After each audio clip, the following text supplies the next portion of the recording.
What if I told you you could learn English just by listening to a story? No grammar rules, no boring drills. Just one guy, one coffee shop, and one very awkward morning.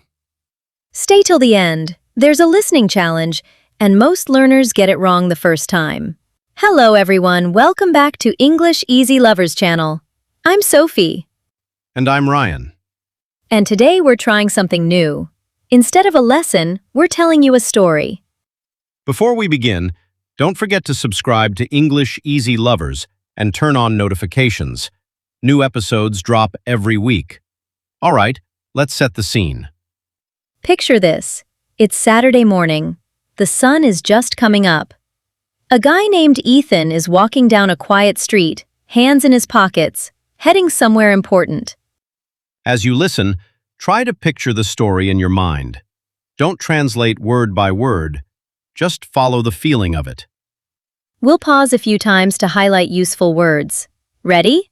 Let's begin. Ethan had exactly 20 minutes before his job interview, and his stomach was growling. He had barely slept the night before, rehearsing his introduction, hoping the words would come out smoothly when it actually mattered. He spotted a small coffee shop on the corner, warm light glowing through the window. He pushed open the door. A bell rang softly above his head.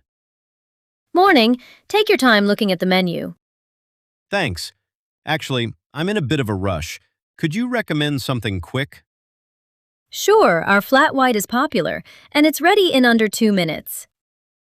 Perfect. I'll have that. And maybe a croissant if you have any left. We just took a fresh batch out of the oven. Anything to eat it with? Jam, butter? Just butter, thanks. Simple is fine today. Coming right up. Would you like your name on the cup? Sure, it's Ethan. Let's pause here. Did you catch I'm in a bit of a rush? It means you don't have much time.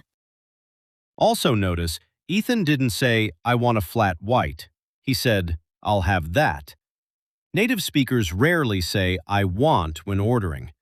I'll have or can I get is much softer. And would you like your name on the cup? Is extremely common in busier cafes. Keep that in mind. Let's continue the story. Ethan checked his phone. 15 minutes left. He found a seat near the window and opened his folder to review his notes. A few minutes later, the barista called out. One flat white for Ethan? That's me, thank you. He took a sip, then frowned. It tasted strange, almost bitter, nothing like a flat white should taste. Excuse me, I'm really sorry to bother you, but I think this might be the wrong drink. It tastes more like a plain black coffee. Oh, you're right. I'm so sorry. Let me check the ticket. Yes, my mistake. Let me remake that for you right now, no charge. Thank you so much. I really appreciate it. I'm actually on my way to a job interview, so I really can't be late. Say no more. I'll get this out to you in 60 seconds flat. Let's stop here again. Notice how Ethan complained, very politely. I'm really sorry to bother you, but softens the complaint. And no charge means free of cost. I really appreciate it is a warmer way of saying thank you. And in 60 seconds flat, flat here means exactly, no more, no less. All right, back to the story. With his new coffee in hand, Ethan glanced at the clock. 8 minutes left. He stood up quickly, a little too quickly, and his elbow knocked a napkin holder off the table.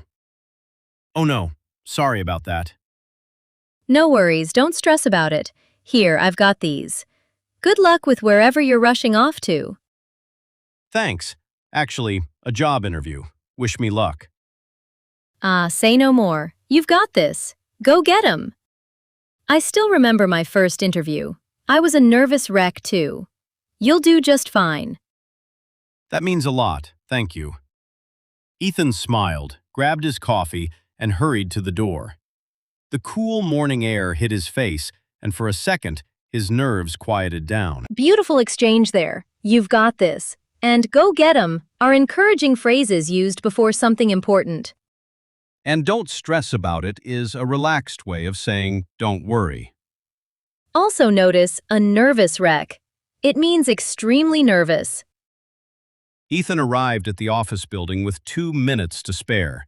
He took a deep breath and walked in. Good morning. Welcome to Marlowe & Co. You must be Ethan? Yes, that's right. I have a 9:30 interview with the marketing team. Perfect. They're expecting you, right this way. Can I take your coat, or would you like to keep it? I'll keep it, thank you. No problem at all. If you'd like to take a seat just here, someone will come get you in a moment. Thank you so much. As he sat down and waited, he thought about the barista's kindness and the stranger's encouragement. And somehow, he didn't feel nervous anymore, just ready. Ethan? Come on in. We're so glad to have you here today. Thank you, I'm really glad to be here. And with that, he walked through the door, ready for whatever came next. And that's the end of our story. Simple, right? But packed with useful, real English. Notice we didn't use complicated grammar, just natural, everyday phrases people actually say. Let's quickly review the key phrases from today's story. I'm in a bit of a rush means I don't have much time. I'll have that is a polite way to order. I'm really sorry to bother you, but is a soft way to complain. No charge means it's free. I really appreciate it is a warm thank you. Don't stress about it means don't worry. You've got this is an encouraging phrase. Right this way means please follow me.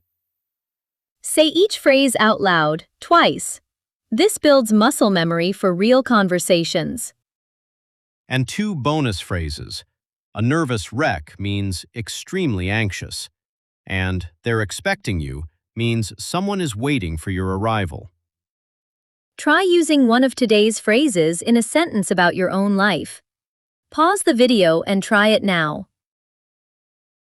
Great work. Now, let's test your listening. Here's the challenge we promised at the beginning. We'll play a short clip again, but this time, one word will be different. Can you catch it? Excuse me, I'm really sorry to bother you, but I think this might be the wrong order. It tastes more like a plain black coffee. Did you catch it? In the original story, Ethan said wrong drink, but just now, Ryan said wrong order. Small difference, same meaning. But listening for these tiny changes trains your ear. This kind of active listening is one of the fastest ways to improve your comprehension. Pause the video now and try repeating Ethan's complaint line from memory. You might be wondering, why did we teach with a story today instead of a normal dialogue lesson? Because stories stick. Your brain remembers emotion and situation far better than isolated word lists.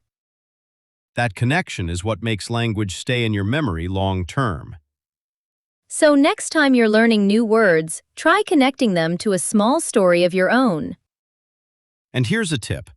Try retelling today's story in your own words, out loud, using at least 3 of the phrases we learned. That wraps up today's story lesson. We hope Ethan's little coffee shop adventure helped these phrases feel more real. If you enjoyed this new story-style format, let us know in the comments, should we make more story lessons like this one?